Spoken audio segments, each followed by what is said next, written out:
Маршалдума сярга таханвай статья юшурю вайна хадиш вай ойли еш дуду кавумш. Юхар видео чек лёуш тахазнах чилила дурдувай. Доброго времени суток. Зачитаю сначала хорошую статью про то, какой выбор для нашего будущего есть у нашего народа.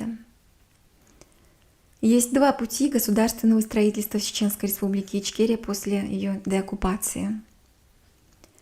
Первый путь – это возвращение Конституции 1992 года, советского демократического государства, проведение международного суда, привлечение к ответственности российских военных преступников за массовые военные преступления, возмещение морального и материального ущерба для населения, восстановление заводов и предприятий, разрушенных в результате нанесения массовых бомбовых ударов.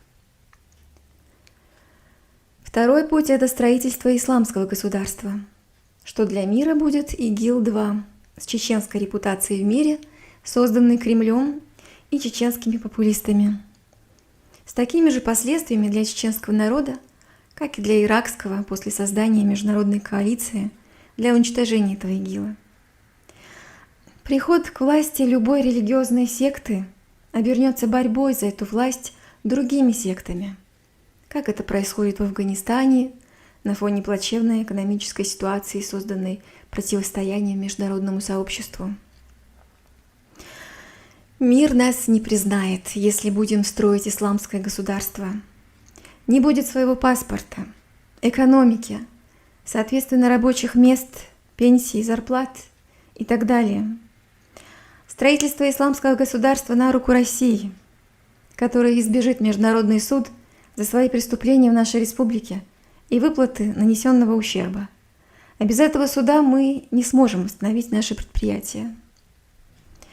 Если мы повторим ошибки, сделанные после Первой русско-чеченской войны, будущие поколения не появятся на свет, либо будут в мире изгоями.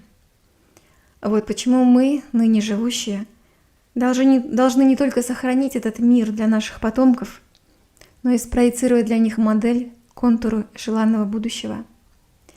На нас колоссальный груз ответственности, и мы обязаны принять мудрые решения, что-то изменить.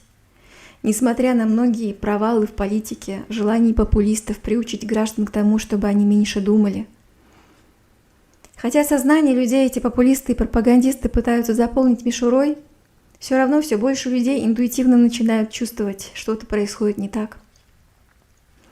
Мы должны опираться на многовековые, какие-то базовые ценностные вещи, чтобы люди начали думать не шаблонно, не трафаретно.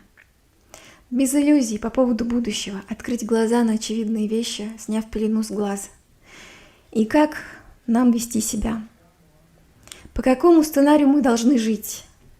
Ведь человеческий разум не всегда действует адекватно, нередко дает ложные советы и импульсы. Мы можем броситься, сломя голову, радикализм политический, религиозный и все разрушить, вместо того, чтобы попытаться построить реальную систему долгосрочного, устойчивого и поступательного развития чеченского демократического государства. Мы должны стремиться не к чинопочитанию, где больше играют роль не деньги и статусы, а к такому обществу, где есть уважение и прогресс. И это чеченский тренд на будущее.